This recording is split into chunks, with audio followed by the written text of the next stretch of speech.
नौजवानों, इस दुनिया की चकाचौंध तरक्की ने हमें बहुत सारी रूहानियत से महरूम कर दिया है। हमारे ये पाकीज़ा मजालिस ये मोबाइल के नजर हो गए, ये कैमरों के नजर हो गए। हर आदमी सेल्फी लेना चाहता है, हर आदमी फोटो लेना चाहता है, हर आदमी वीडियो लेना चाहता है। आप खुद यहाँ आए हैं तो मोबाइल को अपने पास रख लो, और अगर मोबाइल को ही सुनाना था तो किसी के हाथ में देकर भेज देते, आप घर बैठ जाते।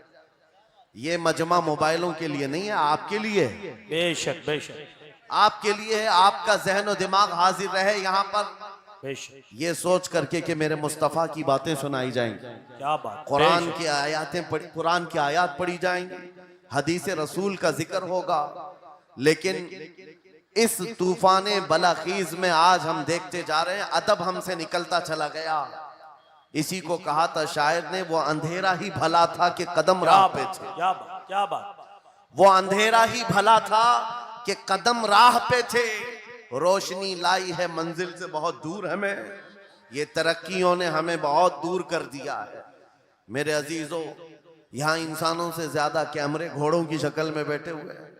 ये सारी चीजें मैं महसूस कर रहा हूं, सिर्फ इसलिए बोल रहा हूं कि हमारे असलाफ के जो जलसे हुआ करते, हमारे बुजुर्गों के जो जलसे होते थे, उसके बारे में कभी आप मालूमात हासिल करें। वो कैसे जलसे हुआ करते, उलमा का अदब कैसा होता, मशाइख का अदब कैसा होता। बड़ों से पूछे तो पता चलेगा, उनके सरों पर अंडा भी रख दिया जाए तो हिलता नहीं। इस तरह से वो लोग मुतवज्जे होते, और आने वाला बावजू आता, अदब के साथ आता, और बोलने वाला भी इखलास के साथ बोलता। ये सारी रूहानियत अगर खत्म हो गई तो इन जलसों का कोई मतलब नहीं रह जाता। इसीलिए मेरे अजीजों, यहाँ पान खाए हुए, गुटखा खाए हुए लोग मजलिस रसूल में अगर खड़े होकर सुनना चाहते हैं, नुक्कड़ पर और सड़क पर, मैं समझता हूं महफिल रसूल की बेहुरमती है। सैयदना शेख अब्दुल अजीज मुहद्दिस देहलवी के मुतालिक एक बात मुझे मिली थी। आप हुक्का नोशी फरमा रहे थे, और इसी असना में आपको कहीं से मीलाद के पढ़ने की आवाज आई। आप वो हुक्का फेंक दी और मजलिस मीलाद में चले गए, जाकर के बैठ गए, और मीलाद पाक में जो मद्दाह रसूल थे वो कसीदा ऐसा पढ़ते रहे कि शेख साहब मगन हो गए, मस्त हो गए, और वज्द तारी हुआ। इसी असना में आपकी आंख लग गई महफिल में आंख लगी, देखा रसूल पाक सल्लल्लाहु अलैहि वसल्लम तशरीफ लाए। सुभान अल्लाह। मजलिस मिलाद में हुजूर तशरीफ लाए, लेकिन शेख मुहद्दिस देहलवी कहते हैं रसूल पाक का चेहरा सुर्ख था, गजबनाक थे। मैंने अर्ज किया, सरकार आप तशरीफ लाए हैं इस महफिल पाक में, लेकिन चेहरे पर गजब के आसार हैं। आप सल्लल्लाहु अलैहि वसल्लम ने फरमाया मुहद्दिस देहलवी से कि अब्दुल अजीज, तुझे शर्म नहीं आती, उसी हुक्के के मुंह से मेरी महफिल में आ गया। अल्लाहु अकबर। मेरे अजीजों, नबी पाक सल्लल्लाहु ताला अलैहि वसल्लम की महफिल पाक का अदब नहीं करोगे, वो इश्क रसूल कहां से आएगा। यहां से क्या बोला जा रहा है, क्या पहुंचाया जा रहा है, उसकी तरफ तवज्जो होना जरूरी है। इसीलिए मैं आज बरमला इजहार करता हूं कि आज मुझे प्रोग्रामों वाला एक मुकर्रिर बनाकर लोग हर जगह घुमा रहे हैं ताजिया की तरह। मैंने ये देखा है, और इनमें मेरा कोई इंटरेस्ट और शौक नहीं था इन जलसों का। मैं मस्जिद में खिताब करना ज्यादा पसंद करता कि वहां पाकीज़ा माहौल होता है, अदब से लोग बैठते हैं और सब बावजू हुआ करते हैं, और दिल में बात उतरती भी है। लेकिन अगर बाहर भी हम महफिल कर रहे हैं तो मेरे अजीजों, जिम्मेदारी आपकी है कि इसको भी मस्जिद जैसा माहौल बना दे। बेशक बेशक। रूहानियत इतनी आ जाए कि हम इन दुनियावी लग़वियात से फारिग होकर खालिस मेरे आका की मोहब्बत में तशरीफ रखें। बेशक। बस ये चंद जुमले शुरू में मुझे अर्ज करने थे, इस्लाह के लिए मुझे खड़ा किया गया है। और इन जलसों के तौर तरीकों को बदले, मेरे उस्ताद गिरामी फरमाया करते, 3 रुकन होते हैं जलसे के, 3 रुकन होते हैं जलसे के। एक बोलने वाला मुकर्रिर, दूसरे इंतजाम करने वाली इंतजामिया, तीसरे ऑडियंस सुनने वाली पब्लिक। जलसे के ये 3 रुकन हैं और तीनों में अगर कहीं से इखलास खत्म हुआ ये जलसे का कोई असर नहीं होगा।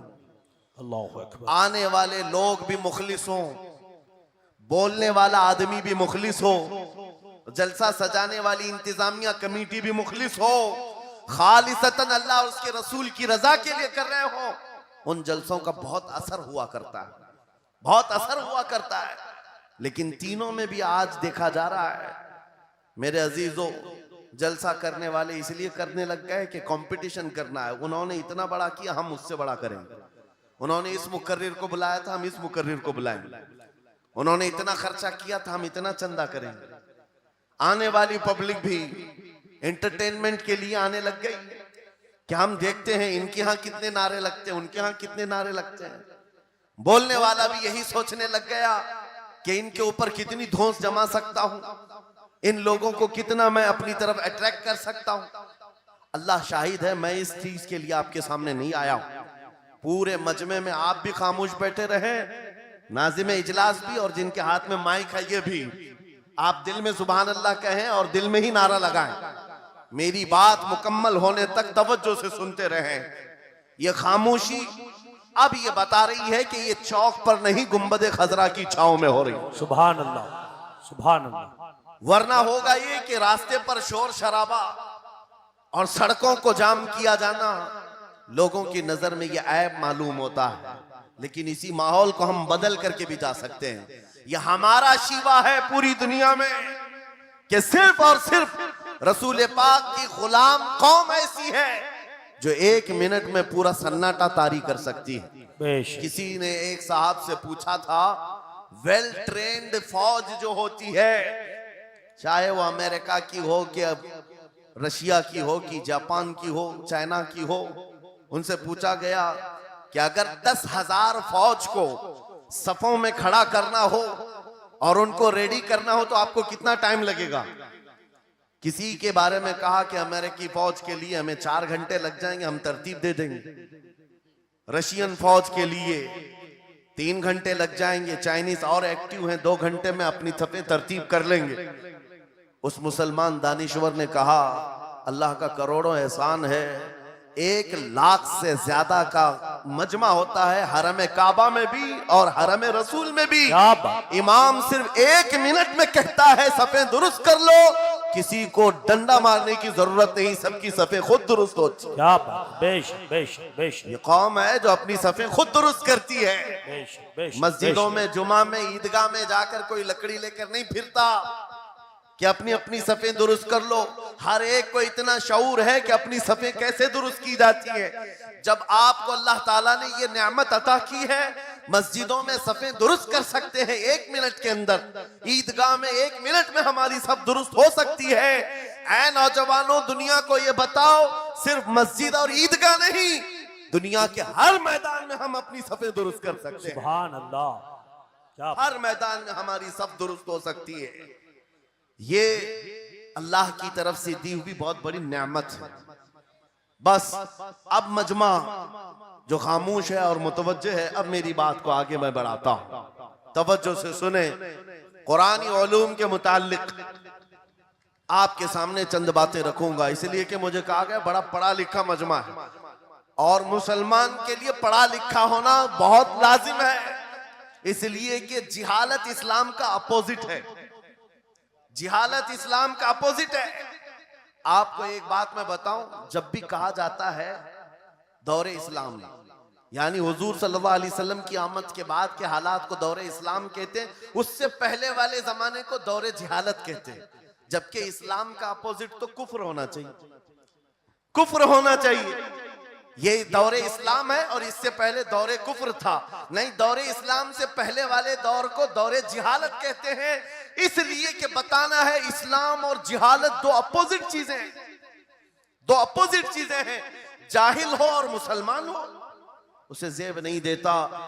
जिस कौम पर आने वाली किताब हिदायत का पहला लफ्ज इक़रा से शुरू होता है, इक़रा बिस्मि रब्बिकल लज़ी खलक़, कुरान का पहला लफ्ज जो आया है वो किस नाम से आया? पढ़ो अपने रब के नाम से, पढ़ो अपने रब के नाम से। और इल्म नहीं है तो कुछ नहीं है तुम्हारे पास। इमाम गजाली तो फरमाते अन्नासु कुल्लुहुम मौता इल्लल उलमा, ये सारे इंसान मुर्दा हैं, जिंदा अगर कोई है तो इल्म वाला है, इल्म वाला जिंदा है। और जिहालत की तारीकियों में भटकने वाले की मिसाल ऐसी ही है जैसे अंधेरी कोठरी में बैठा हुआ है, कहीं रोशनी का आने का इंतजाम नहीं, उसके सामने हलवा रखो कि गोबर रखो, दोनों बराबर है। जाहिल आदमी के लिए ऐसा ही है, कभी उसका हाथ इसमें पड़ेगा, कभी उसका हाथ इसमें पड़ेगा। जब नजर नहीं आ रहा है तो हलवा को गोबर समझकर खा लेगा, और कभी गोबर को हलवा समझ के खा लेगा, गलाजत उसके लिए बराबर हो जाएगी। लेकिन इल्म को कहा गया अल इल्मु नूरुन, इल्म रोशनी है। जिसके पास इल्म आता है वो तमीज सीख जाता है, उसके पास अखलाक आ जाते हैं, वो हलाल और हराम के फर्क को समझने लगता है, बुरे और अच्छे के दरमियान फर्क मालूम होने लगता है। इसीलिए मेरे अजीजों, मुझे बड़ा गर्व है और फख्र है, हमारी खानकाह से ये आवाज आती है, आधी रोटी खाएंगे और बच्चों को पढ़ाएंगे। बेशक। क्यों? बेशक। उस अजीम खानकाह से ये आवाज दी गई, क्यों? सिर्फ इसलिए नहीं कि तुम बड़े होकर के डॉक्टर बनोगे, इंजीनियर बनोगे। लोगों की नजर में अब बात यही रह गई, ये पढ़ा इसलिए जाता है कि डॉक्टर बनना है, इंजीनियर बनना है और कमाना है, बहुत कमाना है। इल्म जो है आज कमर्शियल बना लिया गया। इल्म इसलिए नहीं, इल्म इसलिए हासिल किया जाता है कि बंदा खुदा को पहचाने, क्या बात। बेशक। बंदा अपनी हकीकत को पहचाने, बेशक। जिंदगी गुजारने के उसलूब उसे मालूम हो जाए। इल्म इसलिए सिखाया जाता है। बहुत सारे लोग सिर्फ नौकरी के लिए समझते हैं कि इल्म हासिल करना चाहिए, नौकरी के लिए नहीं, अपने अखलाक को बुलंद करने के लिए इल्म आना बहुत जरूरी है। मेरे अजीजों, कुरान अजीम वो हिदायत की किताब तुम्हारे पास आई, इस कौम के लिए अलमिया नहीं है तो और क्या है, जो किताब उलूम का जखीरा है। आज दुनिया उस किताब पर रिसर्च कर करके नए इल्म और फनून हासिल कर रही है। उस किताब को तो हम मुर्दों पर पढ़ने के लिए रखे हैं। वो कुरान अजीम जो हिदायत की किताब और सारे उलूम का सर चश्मा है, उस किताब को कहां पढ़ते हैं? मैयतों पर। किसी का इंतकाल हो गया तो तीजे में पढ़ेंगे, चहलुम में पढ़ेंगे, 9वें में 20वें में पढ़ेंगे। वो ईसाले सवाब के लिए सिर्फ रखा गया। और उससे थोड़ा आगे बढ़ गए तो कसम खाने के लिए कुरान। आओ चलो हम कसम खाते कुरान पे हाथ रख करके, कुरान पे हाथ रख के। मियां क्या कुरान कसम खाने की किताब है? कुरान की वो आयत मैंने सबसे पहले पढ़ी, अल्लाह फरमाता ज़ालिकल किताबु ला रैब फीही, ये वो किताब है जिसमें शक की गुंजाइश नहीं, और ये हिदायत है परहेजगारों के लिए। और कुरान में 3 जगह ये लफ्ज आया है, हुदल लिन्नास, हुदल लिल मुमिनीन, हुदल लिल मुत्तकीन। ये सारे इंसानों के लिए भी हिदायत है, ये सारे ईमान वालों के लिए भी हिदायत है, और परहेजगारों के लिए भी हिदायत है। सब हिदायत अलग अलग अंदाज से हासिल करते हैं। बारिश एक ही है बरसने वाली, जमीनें अलग अलग हैं। बहुत नरम जमीन हो तो वो जमीन बारिश से फायदा ज्यादा उठाती है, और थोड़ी सी ओबड़ खाबड़ जमीन हो तो वहां से फायदा कम आता है। बारिश एक ही है, कुरान बारिश हिदायत है।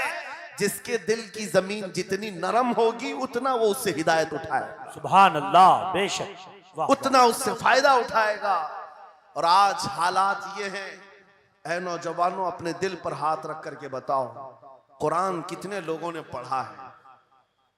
कुरान कितने लोगों ने पढ़ा? मैं हाथ नहीं उठवाता, किसी भी बात पर हाथ मत उठाया करो। ना ही झूठे हाथ उठाना है, ना सच्चे हाथ उठाना है, ना ही किसी और को शर्मिंदा करना है। अपने दिल पे हाथ रख करके बताओ, कुरान कितनी मर्तबा पढ़ लिया?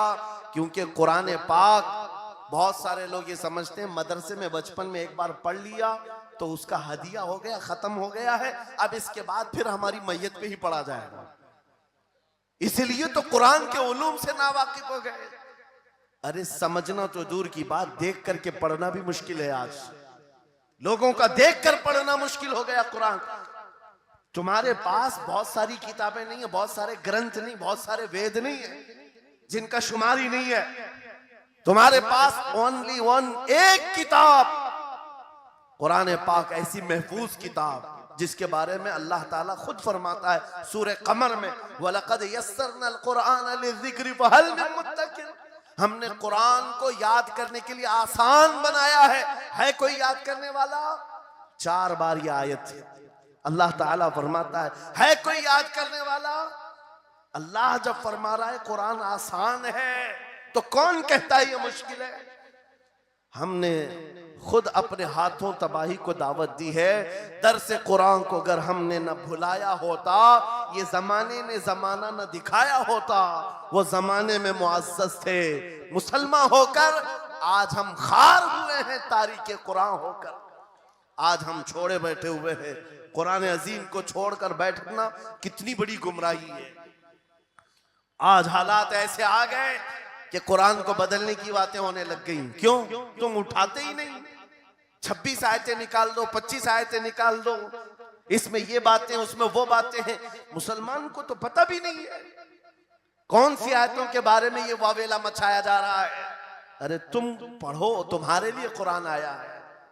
ये जितनी भी कॉन्फ्रेंसें हैं, मैं समझता हूं इसके बदले हर जगह सुबह व शाम कुरान पढ़ने और पढ़ाने का इंतजाम हो जाए। इस तरह के हजारों जलसों से वो अफजल है। क्योंकि ये मैं नहीं कह रहा हूं, मेरे आका फरमाते हैं खैरुकुम मन तअल्लमल कुरान व अल्लमा। तुम में से सबसे बेहतरीन आदमी वो है जो कुरान सीखे और दूसरे को सिखाए। बेशक सबसे बेहतरीन आदमी वो है कुरान को सीखे और दूसरे को सिखाए। आज नौजवानों के अंदर एक बड़ी तादाद मुझे देखने को मिलती है, उनको छोटी छोटी सूरतें भी नहीं मालूम, कुरान देख करके पढ़ना भी नहीं आता। बचपन में हमारे माँ बाप ने हमको सीने से लगा करके कुरान मदरसा भेजने की आदत डाली थी, और जब स्कूल जाते थे तो बस्ता पीछे लगा के जाते थे। पता होगा, स्कूल जाते हैं तो बस्ता पीछे रख के जाते हैं, और कुरान पढ़ने के लिए जाते हैं तो सीने से लगा के जाते हैं। ये हमेशा से एक रीत रिवाज चला, बुजुर्गों का डाला हुआ कि बेटा कुरान हमेशा आगे होगा। लेकिन शऊर आने के बाद तुमने कुरान को पीछे डाल दिया, पीछे को आगे कर दिया। कोई इल्म ऐसा नहीं जो कुरान में मौजूद नहीं, कोई इल्म ऐसा नहीं। वला रतबिन वला याबिसिन इल्ला फी किताबिन मुबीन। मेरा मौला फरमाता है कोई खुश्की और तरी की बात ऐसी नहीं जो हमने कुरान में ना बयान की। वनज़्ज़लना अलैकल कुरान तिबयानन लिकुल्लि शै। रब फरमाता है हमने कुरान में हर चीज का वाज़ेह बयान उतारा है तुम पर। और सैयदना अब्दुल्लाह इब्न अब्बास मुफस्सिरीन के सरदार, रसूल पाक सल्लल्लाहु ताला अलैहि वसल्लम के चचेरे भाई हजरत अब्दुल्लाह बिन अब्बास कहते हैं लौ ज़ाअली इक़ालु बईरिन लवजदतुहु फी किताबिल्लाह। कहते हैं अगर मेरे ऊंट की नकील की रस्सी भी गुम हो जाए मैं उसको किताबुल्लाह कुरान में ढूंढ लूंगा। क्या बात, वाह वाह वाह वाह। मैं उसको कुरान में ढूंढ लूंगा। उनके पास उलूम कुरान थे। और आप क्या समझते हैं कुरान में क्या नहीं है? साइंस की वो इजादात को अगर आप लेकर के बैठे, मैंने अपना पूरा बयान रिकॉर्ड किया है 2 साल कबल ही। यहाँ वक्त की किल्लत है, मैं आपके सामने अर्ज करता हूँ 16वीं सदी के बाद या 18वीं सदी के बाद साइंस की तरक्कियात ने अपना पैर जमाना शुरू किया है इस रुए जमीन पर। जबकि मेरे मुस्तफ़ा करीम सल्लल्लाहु ताला अलैहि वसल्लम की जुबान अक़दस से निकले हुए कलमात जो कुरान में मौजूद हैं, उठाओ और मैं बताता हूं हर चीज का इल्म कुरान में मौजूद है। जब कोई सोनोग्राफी का इंतजाम नहीं था, ना सिटी स्कैन हो सकता था, ना एक्सरे का कोई इल्म किसी के पास था, उस वक्त कुरान कह रहा है एम्ब्रियोलॉजी के बारे में। क्या बात, एम्ब्रियोलॉजी क्या है? बच्चा पैदा होने की जो उसके नशो नुमा की जो मुद्दत होती है, किस तरह पेट में बच्चे की तख्लीक होती है। कुरान में मौला फरमाता है सुम्मा जअलनाहु नुतफतन फी क़रारिन मकीन सुम्मा खलक़ना नुतफत अलक़तन फ़खलक़ना अलक़त मुदग़तन फ़खलक़ना मुदग़त इज़ामन फ़कसौना इज़ाम लहमा सुम्मा अंशअनाहु ख़ल्क़न आख़र फ़तबारकल्लाहु अहसनुल ख़ालिक़ीन। मौला फरमाता है हमने नुतफे से अलक़ा बनाया। नुतफा क्या है? स्पर्म का वो एक कतरा जो मर्द के जरिए से औरत के रहम में जाता है, उसके बच्चे की थैली में जाता है, एक नुतफा, एक बूंद, जिसको नुतफा कहा गया है। मौला फरमाता है हमने नुतफे से अलका बनाया। अलका किसको कहते हैं? साइंस में पढ़ने वाले अगर स्टूडेंट्स हो तो समझ जाएंगे। अगर कोई मेडिकल साइंस का कोई स्टूडेंट है तो उसे मालूम होना चाहिए एम्ब्रियोलॉजी में चिपचिपा हुआ च्युइंगम जो होता है उसको अलका कहते हैं अरबी में। और आज साइंस ये कहती है कि पहले बाप के नुतफे के एक कतरे से एक छोटा सा खून का टुकड़ा बनता है जो चिपचिपा होता है, फिर उसके बाद एक गोश्त का टुकड़ा होता है, फिर उसके बाद उसमें हड्डियां बनती हैं, फिर उसके बाद उस पर चमड़ियां आती हैं, फिर उसके बाद उसकी आंखें, सारी चीजें बन जाती हैं। ये प्रोसेस है 9 महीने माँ के पेट में, और हर एक के वीक्स गिने हुए हैं। फर्स्ट वीक में क्या होता है, सेकंड वीक में क्या होता है, थर्ड वीक में क्या होता है, एम्ब्रियोलॉजी का पूरा इल्म है। साइंस आज 21वीं सदी में इस एम्ब्रियोलॉजी को तुम्हारे सामने ला रही है। अरबों के उस दौर की बात कर रहा हूं जहां लोगों को घर बनाने का इल्म नहीं था, और कुरान माँ के पेट में पैदा होने वाले बच्चे की तख्लीकात बयान कर रहा है। नारे तकबीर, नारे रिसालत, फैज़ाने कुरान मुक़द्दस, फैज़ाने शेखुल मशाइख, नारे तकबीर, नारे रिसालत। वाह वाह। मशहूर साइंसदान है फ्रैंक प्रेस नाम से, जिसने ये थ्योरी दुनिया को बताई कि अरदियात जमीन के अंदर जो वसात हो रही है। और उसके बाद उसने कहा था, फ्रैंक प्रेस नाम का अंग्रेज मुअर्रिख और अंग्रेज साइंसदान ने कहता है जमीन जो है पानी के ऊपर है, और ऐसे ही पानी के ऊपर कोई चादर बिछा दी जाए तो कभी चादर इधर हो सकती है, कभी उधर हो सकती है। इस चादर को मजबूत रखने के लिए इस पर पहाड़ों का होना बहुत जरूरी है। ये 19वीं सदी में फ्रैंक प्रेस कह रहा है, और मेरा मौला कुरान में फरमाता है, अल्लाह ताला फरमाता है वल जिबाल औतादा, हमने पहाड़ों को मेख बना करके जमीन पर गाड़ा। क्या बात, वाह वाह, बेशक कि जमीन को हिलने नहीं देते पहाड़। अरदियात का इल्म, एस्ट्रोनॉमी के बारे में, एस्ट्रोलॉजी के बारे में कुरान में मौजूद उलूम आप पढ़ो। जूलॉजी के बारे में, जानवरों के उलूम के बारे में कुरान में पढ़ो। रब ताला परिंदों के उन अशकाल के बारे में बयान फरमा रहा है, ये झुंड के झुंड जाते हैं, जमात की जमात होती हैं। चूंटियों के बारे में पूरी सूरह मौजूद है, इनके खाना तकसीम करने का तरीका क्या है, इनके एक दूसरे को पुकारने का तरीका क्या है, इनमें जब एक चूंटी मर जाती है तो उसको दफनाने का तरीका क्या है। ये कौन बयान कर रहा है? ये कुरान बयान कर रहा है, कुरान पाक बयान कर रहा है। जब तरक्कियात इस कदर आगे आ गई कि मशीनों के सहारे से आज जर्रे को देखा जाता है, परखा जाता है, और फिर दुनिया को बताया जाता है ये हमारी तहकीक है, और कुरान उस जमाने में बयान कर रहा है। मेरे अजीजों, एक बात बताता हूं, 18वें पारे में सूरह नूर में एक आयत आई है, उस आयत के बारे में मैं बताता हूं बाद में। लेकिन 18वीं सदी में एक साइंसदान जो अमेरिका की सफर पर था, उसने अटलांटिक ओशियन में एक जगह ऐसी देखी जहां पर इतना अंधेरा है कि हाथ निकालो तो भी नजर नहीं आए, सूरज की रोशनी भी नहीं पड़ती। वापस आकर के उसने कहा मैंने एक ऐसी जगह दरियाफ्त की है जहां सूरज की रोशनी ही नहीं पड़ती और अपनी आंखों को कुछ नजर नहीं आता। अगर हाथ निकाल करके देखो, समंदर के बीचों बीच अटलांटिक ओशियन, ये कोई तालाब का नाम नहीं है।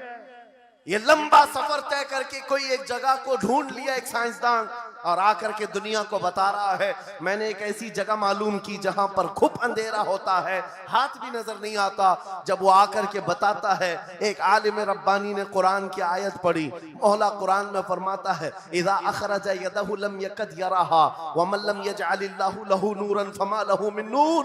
कुरान में अल्लाह फरमाता ज़ुलुमातुम बअदुहा फौक़ बअद, एक जगह हमने ऐसी बनाई है जहां अंधेरियों पर अंधेरियां हैं, जहां हाथ भी निकालोगे तो हाथ नजर नहीं आएगा। कुरान में 1400 साल पहले ये जब बात आई, उस साइंसदान को बताया गया, ये तो अल्लाह ने कुरान में बयान किया है। अब और ताज्जुब की बात क्या है, सुनो। वो आया साइंटिस्ट, कहा ये किसकी बयान की हुई किताब है?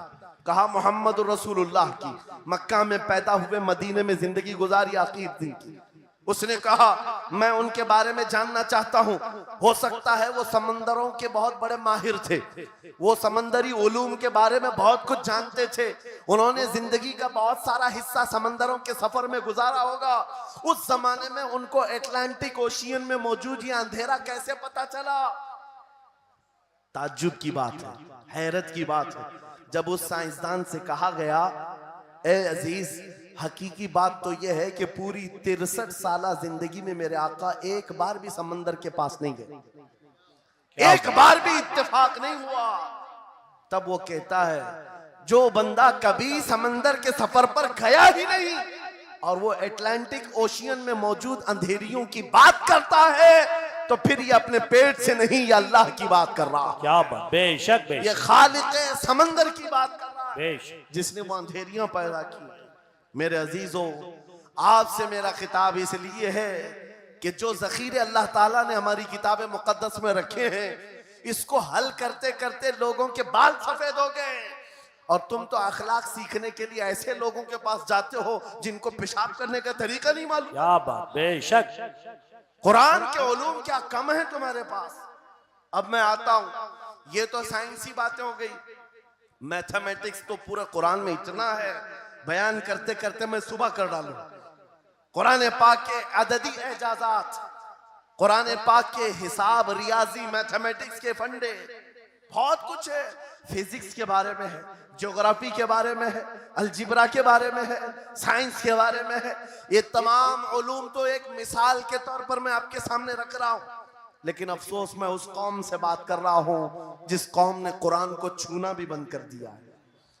जाकर के देखें, आज ही जाकर के देखें, घरों के अंदर तुम्हारे टीवी, फ्रिज और वॉशिंग मशीन तो धूल से साफ होंगे, रोजाना साफ करते होंगे, कुरान को हफ्ते हो गए कभी छुआ भी नहीं, गर्द जमी हुई, धूल लगी हुई है। कुरान के साथ ये नाइंसाफी बंद कर दो, कुरान के साथ ये दोहरा मेयार बंद करो। आपको पता है कयामत के दिन मेरे आका फरमाते हैं, जो दो चीजें जिसकी हिमायत में आ गई उसको जन्नत में जाने से कोई नहीं रोकेगा, और दो चीजें जिसके खिलाफ खड़ी हो गई फिर उसको दोज़ख में जाने से भी कोई नहीं रोक सकता। हुजूर से पूछा गया वो दो चीजें क्या हैं?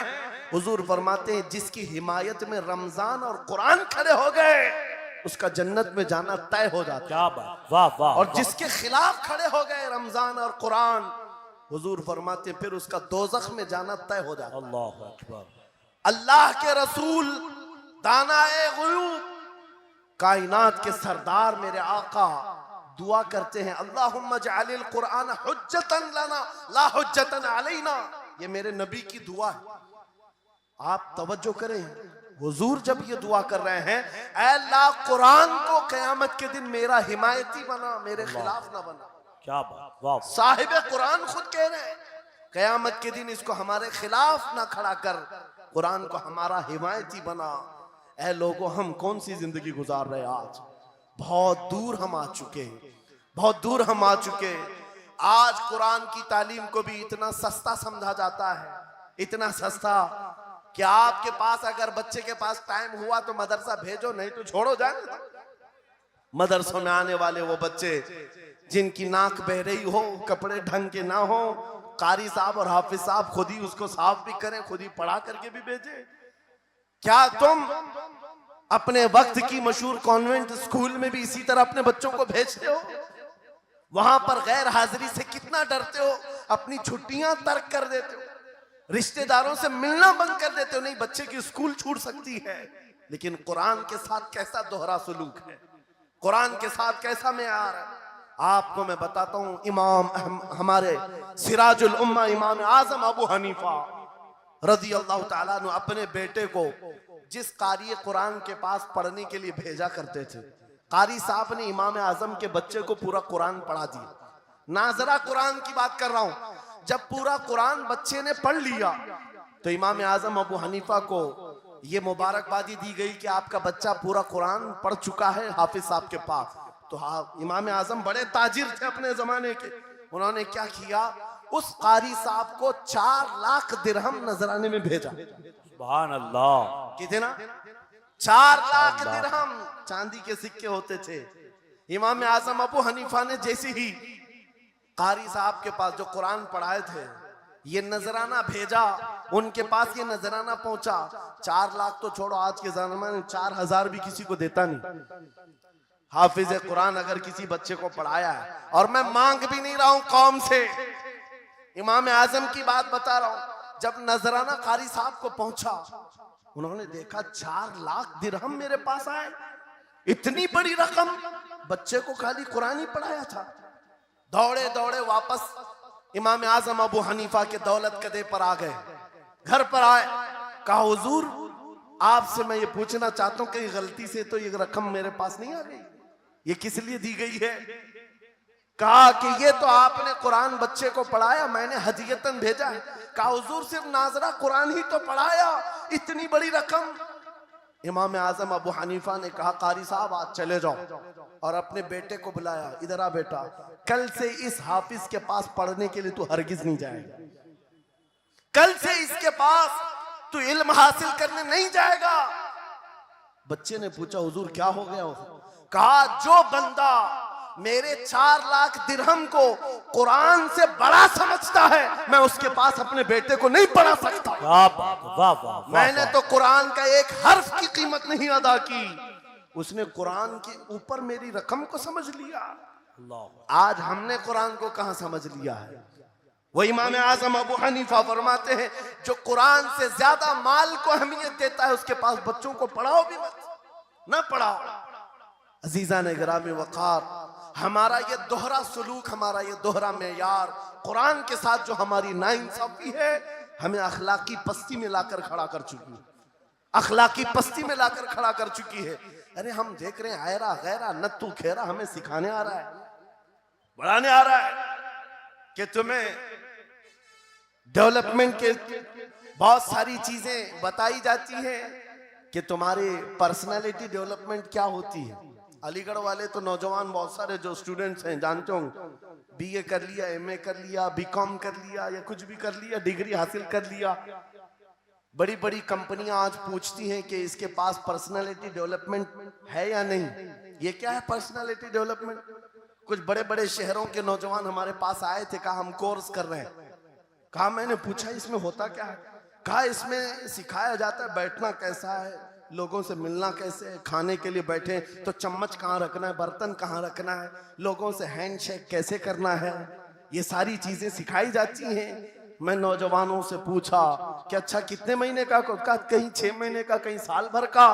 कहा अफसोस है उस कौम पर जिसका रसूल आया था ये कहते हुए बुइस्तु लिउतम्मिम मकारिमल अखलाक, मैं सबसे बुलंद अखलाक सिखाने के लिए दुनिया में आया हूँ। उस रसूल की उम्मत आज ऐसे लोगों के पास अखलाक सीखने जा रही है जिसको हलाल और हराम की तमीज नहीं, जिसको खड़े होकर पेशाब करने में फख्र लगता हो, उसके पास तो ये अखलाक सीखने जा रहे हैं, पर्सनैलिटी डेवलपमेंट सीखने जा रहे हैं। और मैं तुम्हें बताता हूं कुरानी अखलाक क्या है। मौला करीम ने अपने हबीब को जो बयान किया है, सूरे लुकमान उठाओ, बाप अपने बेटे को नसीहत क्या क्या करता है, अगर 3 आयतें भी पढ़ लो तुम्हारी जिंदगी सुधर जाएगी। लुकमान हकीम अपने बेटे से कहते हैं या बुनैया अक़िमिस सलात वअमुर बिल मारूफ वन्हा अनिल मुनकर वस्बिर अला मा असाबक, ऐ बेटा नमाज पढ़ा कर, बुराइयों से बचा कर, अच्छाइयों की बात कर, जो मुसीबत आए उस पर सब्र कर। ये सिर्फ जुमले नहीं है, ये जुमले नहीं है।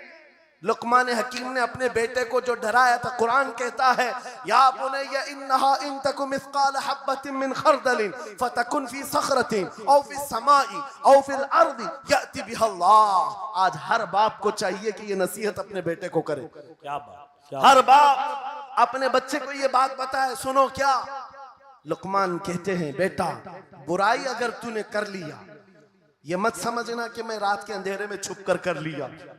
आज तुम्हारे हाथ में मोबाइल गुनाहों का अड्डा बन करके आया है, सिर्फ एक टच स्क्रीन पर सारी दुनिया तुम्हारे सामने नंगी नाचती हुई नजर आती है। कितने नौजवानों ने अपने अखलाक का कत्ल कर लिया है, उनकी आंखें हया से नापाक हो गई हैं। कितने लोगों ने अपना नूरे ईमान बेच दिया मोबाइल की स्क्रीन पर चलने वाली इन बेहया तस्वीरों पर। कितने तो फरेफ्ता हो गए, कितने जवानी बर्बाद कर चुके। तुम क्या समझते हो? मेरे अजीजों, एक जवान ने मुझे बताया था, रात के वक्त मैं तन्हा मोबाइल लेकर बैठा था, अचानक पर्दा हिला तो डर लगा, जल्दी से स्क्रीन ऑफ किया, बैठा। मुझे लगा माँ आई होगी, बाप आया हो, कोई आया होगा, लेकिन कोई नहीं। पर्दा हिला, एक बिल्ली आई थी, इससे भी डर लग गया। मैंने कहा पर्दे के हिलने से इतना डर है कि कोई आ जाए, तेरा ईमान कहां गया? वो मौला कहता है यअलमु खाइनतल अयुनि वमा तुख्फी सुदूर, वो रब तुम्हारे दिलों में गुजरने वाले हालात को भी देख रहा है, बेशक तुम्हारी आंखों की खयानत को भी वो देख रहा है। जब तुम्हारा यकीन ही खत्म हो गया तो क्या करोगे? इसीलिए अरबी का मशहूर मकौला है, इज़ा लम तस्तही फफ़अल मा शिअत वस्ना मा शिअत, जब तुम्हारे अंदर से हया निकल जाए तो जो चाहे करो, जो चाहे कर लो। आज लुकमान हकीम की वो बात मैं पेश कर रहा था, आयत मुकम्मल करता हूं। बाप अपने बेटे से कहता है, अगर बुराई कर लिया तूने, अगर बेहयाई हो गई, ये मत समझ के बहुत छुप करके किया।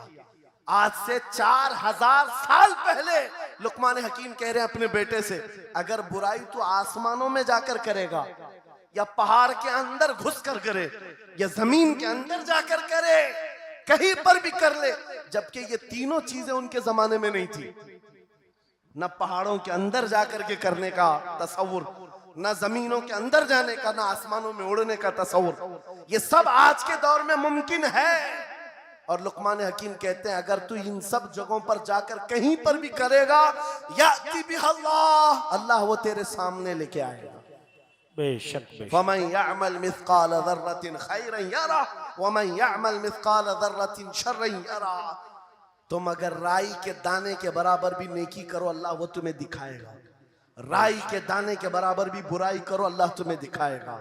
अखलाक सीखने के लिए दूसरी जगह जाते हो, अगर ये फार्मूला किसी को याद हो जाए, मैं कहता हूं सारे सीसीटीवी कैमरे बंद हो जाए, इस बंदे को कोई बहका नहीं सकता, जिसके दिल में सिर्फ इतना ख्याल है कि मेरा मौला मुझे देख रहा है, बेशक बेशक मेरा रब मुझे देख रहा है। उसकी निगरानी के लिए किसी कैमरे की जरूरत नहीं, किसी सीसीटीवी की जरूरत नहीं। अजीजा ने गिरामी वक़ार, बच्चों के दिलों में अखलाक बाद में आएंगे, अल्लाह का खौफ उनके दिल में डालो, अल्लाह देख रहा है। एक दिन तुम्हें हाजिर होना है, सब लाया जाएगा, सब लाया जाएगा, जो कुछ किया था, जो कुछ कहा था, सब लाया जाएगा। लुकमान हकीम ने अपने बेटे को अखलाक सिखाया। क्या सिखाया? वक़्सिद फी मशीका वग़दुद मिन सौतिका इन अनकरल अस्वाति लसौतुल हमीद।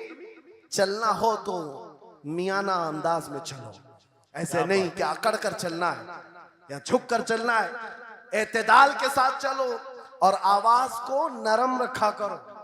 बेशक कुरान कहता है सबसे बुरी आवाज गधे की आवाज है। लोग आज चिल्लाते हैं, एक दूसरे को ठट्टे मारते रहते हैं, ये महफिलों के आदाब भी नहीं, ना ही तुम्हारे अखलाक हैं। इसीलिए शेख सादी ने फरमाया है, तामर्द सुखन न गुफ्ता बाशद ऐबो हुनरश न हुफ्ता बाशद। जब तक आदमी बात नहीं करता, उसकी अच्छाइयां भी मालूम नहीं होती, उसकी बुराइयां भी नहीं मालूम होती। बेशक जब बात करता है तो पता चल जाता है इसके अखलाक कैसे हैं। बात करता है तो समझ में आ जाता है कौन सी कैटेगरी का है। इसलिए अपनी जुबान को ऐसी रखो कि दुनिया तुम्हें आला नस्ल का समझ सके। बात करो तो तमीज के साथ, चीख पुकार करना, एक दूसरे को भूखा इस तरह से बात करना नौजवानों में आज आम हो गया। कुरान कहता है अपनी आवाजों को पस्त करो। एक और बात रब फरमाता है, वला तुसइर खद्दक लिन्नास, लोगों को से मुंह मोड़ करके बात मत करना। सामने तुम्हारे कोई खड़ा है और तुम इधर घूम करके बात कर रहे हो, ये आज फैशन हो गया है। पीछे पलट करके बात करना, इधर देख करके उसको बात करना, लोग ये समझते हैं फैशन है। मेरा मौला फरमा रहा है ये अखलाक से गिरी हुई हालत है।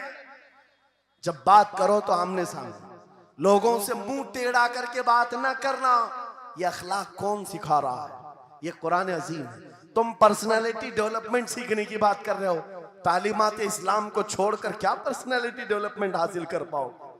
तुम्हारे पास सब कुछ है लेकिन सीखना नहीं चाहते। आज तक नौजवानों में से मुझे कोई मिला नहीं इस तरह से कि लोग आते हैं, मुफ्ती साहब बीवी को 2 तलाक दे दिया, 3 तलाक दे दिया, अब क्या करना है? इद्दत कैसे गुजारना है, या ज्यादा से ज्यादा दारुल इफ्ता में आते मुफ्तियान इकराम होंगे, झगड़े के मसाइल लेकर के आते हैं, बाप मर गए, इसको कितना मिलना है, इसको कितना मिलना है।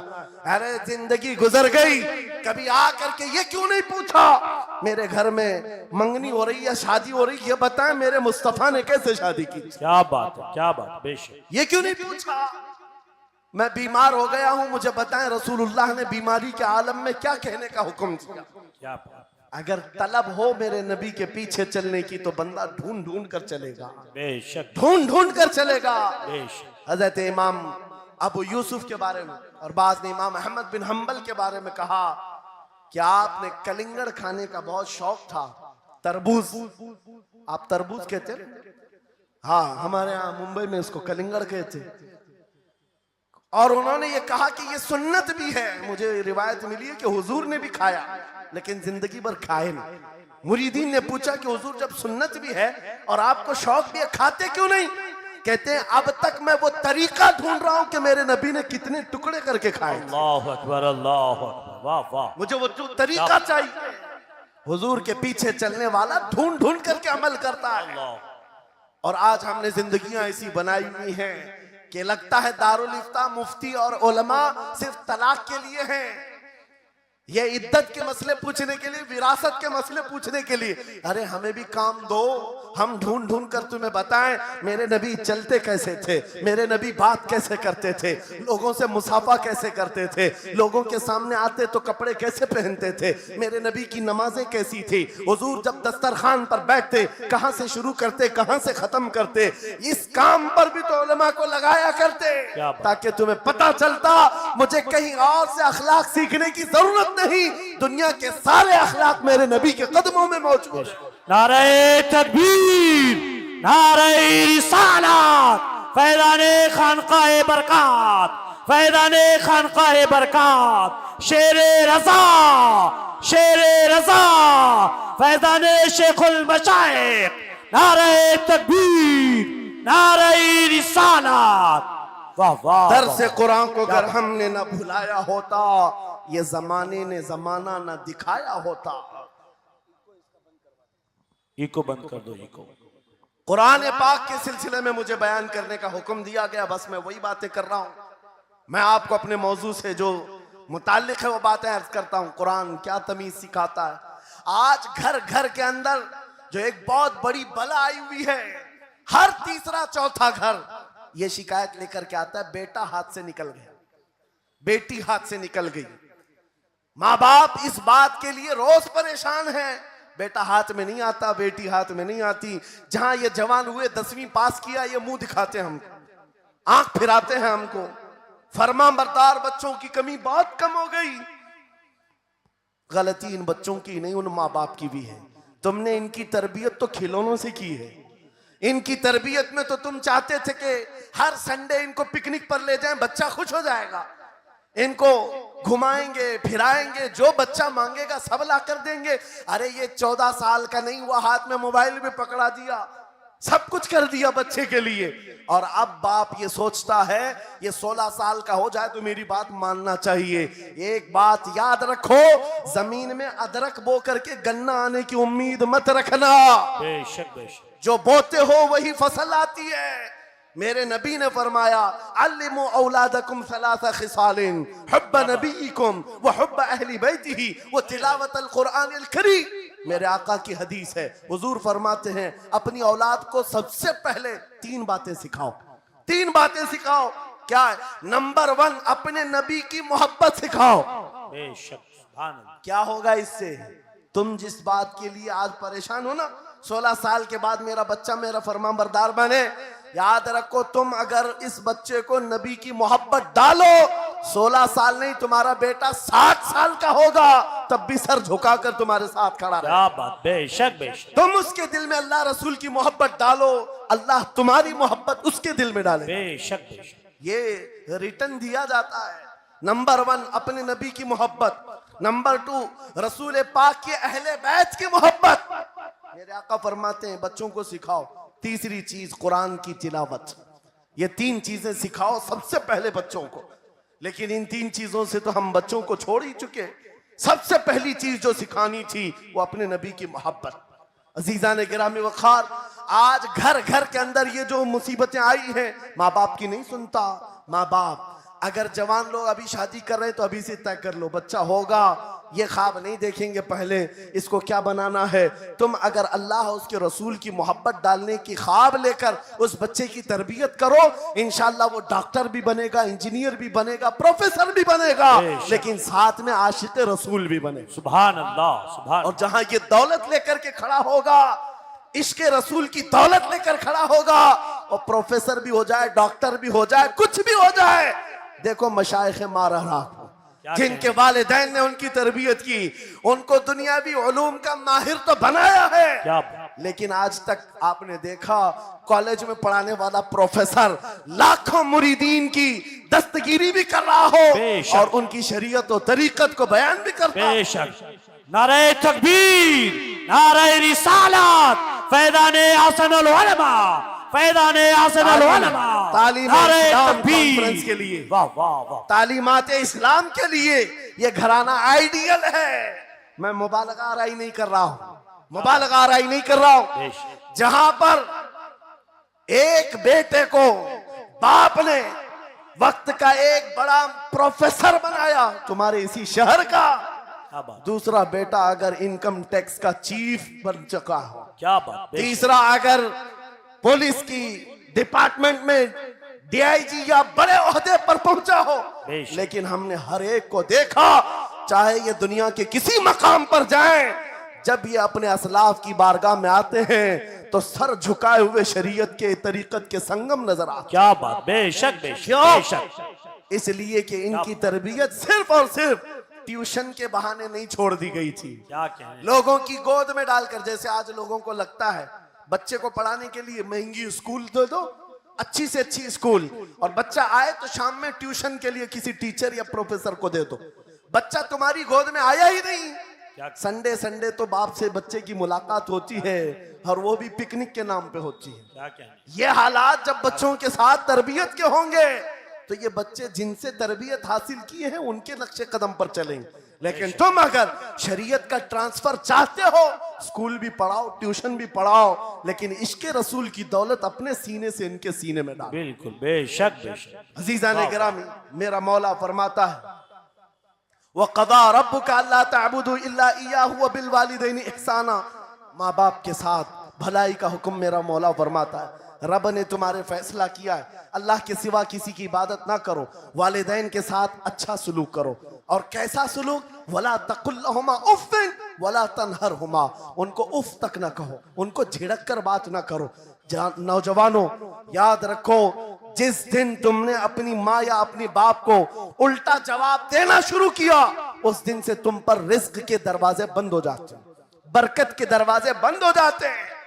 और ये तो बड़ी बात है, हजरत मौलाना रोम फरमाते हैं, माँ या बाप बच्चे को बात करने में जिस दिन डरने लग जाए, पता नहीं मेरा बेटा क्या समझेगा बोलूं, जिस दिन वो तुमसे बात करने में डरने लग जाए, समझ लो दुनिया का सबसे बुरा दिन तुम्हारा शुरू हो चुका है, शुरू हो चुका है। होना तो ये चाहिए कि तुम्हारी जवानी नहीं, तुम्हारी उम्र बीतने को आ गई, अगर माँ बाप को अल्लाह ने सलामत रखा, चाहे वो बूढ़े बिस्तर मर्ज पर हो, उस वक्त भी अदब के बाजू फैलाए हुए हो, अदब के बाजू। आपको पता है सहाबा इकराम बैठे, मेरे आका सल्लल्लाहु अलैहि वसल्लम, एक खातून आई, रसूल खड़े हो गए, अपनी चादर बिछाया, उस खातून को बिठाया। सहाबा कहते हैं हमने एक खातून को, आई हुई खातून को इतना अदब करते हुए रसूलुल्लाह को पहली बार देख रहे थे। वो खातून आई, बैठी, मुस्कुराई, बातें की और चली गई। सहाबा ने पूछा या रसूलल्लाह इस खातून का अदब क्या है? मेरे आका फरमाते हैं ये मेरी दाई, मेरी दूध पिलाने वाली माँ हलीमा सादिया। क्या बात, वाह वाह। पैदा हुए नहीं, दूध पिलाई हुई माँ का यह अदब मेरे नबी ने सिखाया। ये अखलाक कुरान के हैं मेरे अजीजों, कुरान के हैं। याद रखो नौजवानों, इन बूढ़े माँ बाप को आज जितने लोगों ने तरसाया है और उन्हें घुट घुट कर जीने पर मजबूर किया है, वो आज की रात तौबा करके जाएं, तौबा करके जाएं, मुसाफा करें, उनके हाथ चूमें। ये तुमसे क्या तमन्ना रखते हैं? बस इतनी कि तुम अपने पैरों पे खड़े हो जाओ, ढंग का कमाना सीख जाओ। नौजवान को इनका डांटना बुरा लगने लगता है। माँ बार बार चिल्लाती है, बाप बार बार डांटता है, घर छोड़कर भाग गया। फिर उसके बाद याद रखो अल्लाह ताला ऐसे जूतों पर तुम्हें डाल देता है जो तुम्हारी हैसियत के भी नहीं होते, कमतर लोग तुम्हें हाँकते रहते हैं।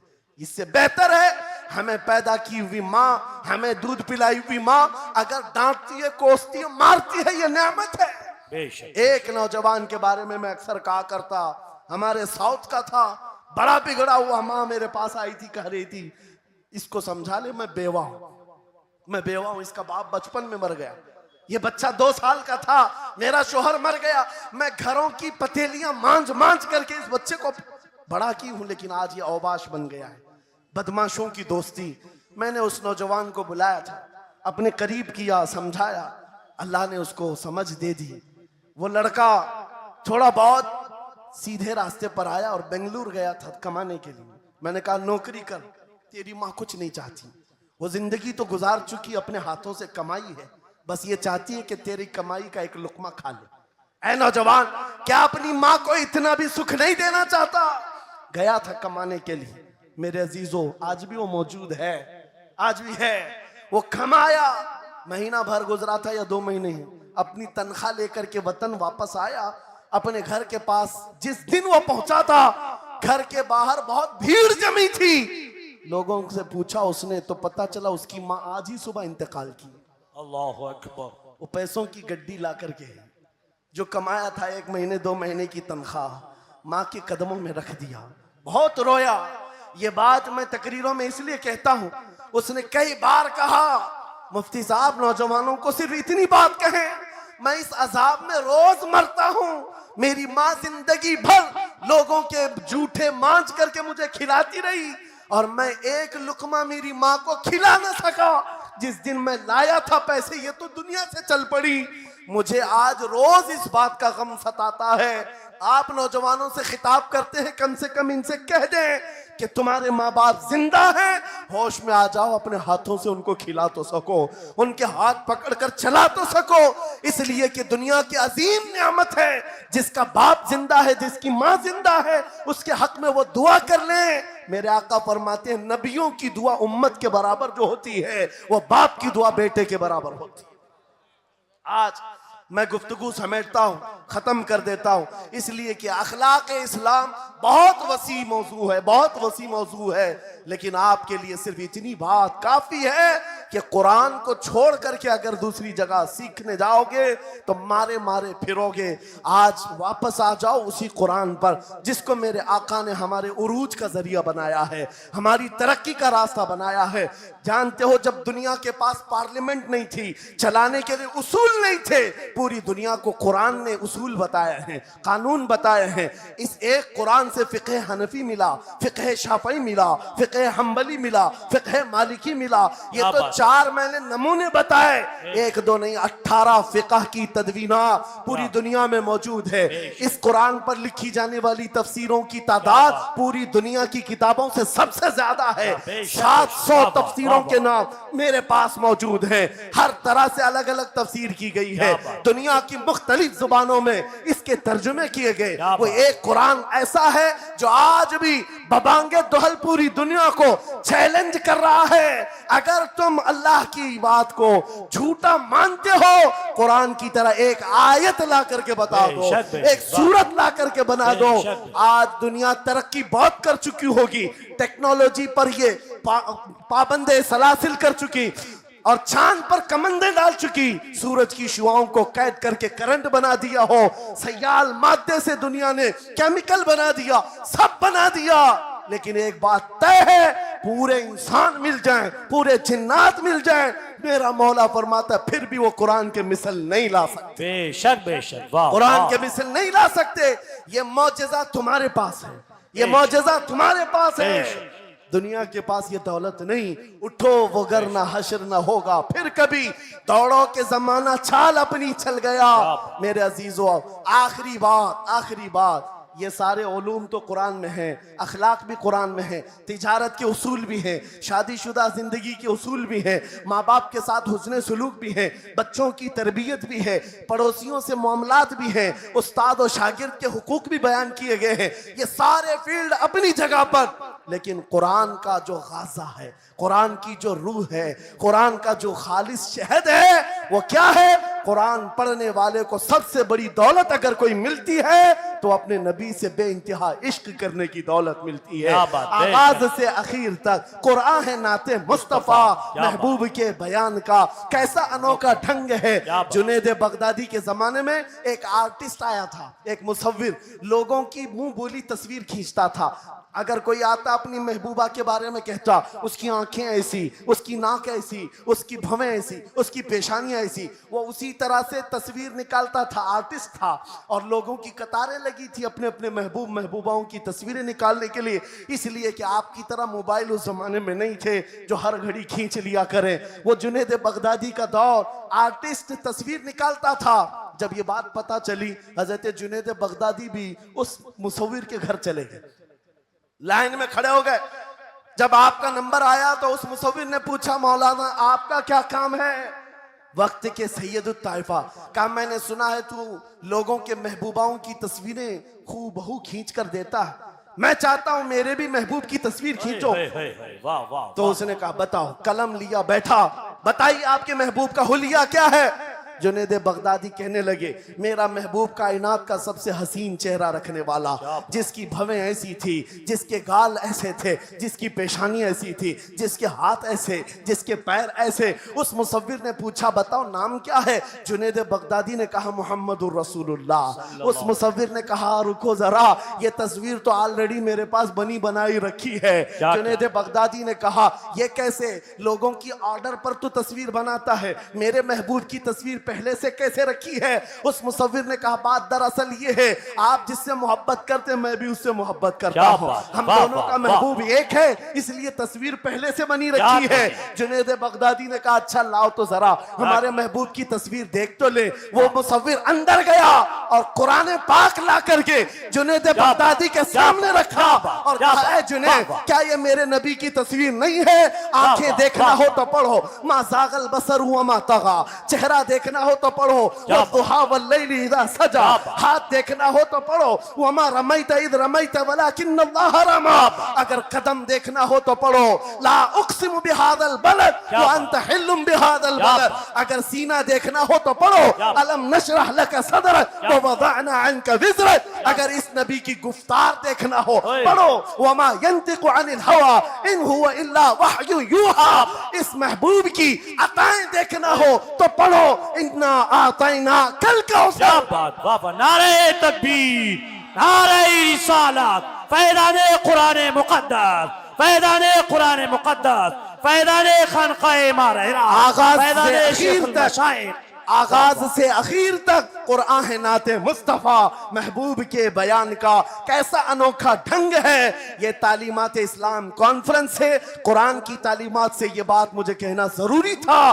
कुरान सिर्फ अखलाक की तालीम नहीं, सिर्फ मुआशियात की तालीम नहीं, बल्कि कुरान इश्क रसूल की तालीम देता है और हुब्बे रसूल सिखाता है। इसलिए हम उसी हुब्बे रसूल के साथ इस जलसे का इख्तिताम करते हैं। उस कुरान की तालीम ऐरे गैरे से भी नहीं हासिल करना, बुझे हुए दिल से भी नहीं लेना, अंधे लोगों से भी मत पढ़ना जो कुरान तो पढ़ा देंगे कुल हु अल्लाहु अहद, लेकिन बाद में ये नहीं बताएंगे किस पर उतरा था। कुरान अगर पढ़ना है तो कंजुल ईमान से पढ़ा करो, जहां बरेली का इमाम ये भी बताएगा, कुरान पढ़ने वाला अपने नबी को ये नहीं कहेगा मेरा नबी मेरे जैसा था या उसका इल्म ऐसा था वैसा था, बल्कि बरेली का इमाम बताएगा कुरान पढ़ने वाला अपने नबी को यूं कहेगा, सरवर कहूं के मालिक को मौला कहूं तुझे, बागे खलील का गुले ज़ैबा कहूं तुझे, तेरे तो वस्फ ऐब तनाही से हैं बरी, हैरान हूं मेरे शाह मैं क्या क्या कहूं तुझे, लेकिन रज़ा ने खत्म सुखन इस पे कर दिया, खालिक का बंदा खल्क का आका कहूं। वाह वाह वाह वाह, नारे तकबीर, वाह वाह वाह वाह वाह।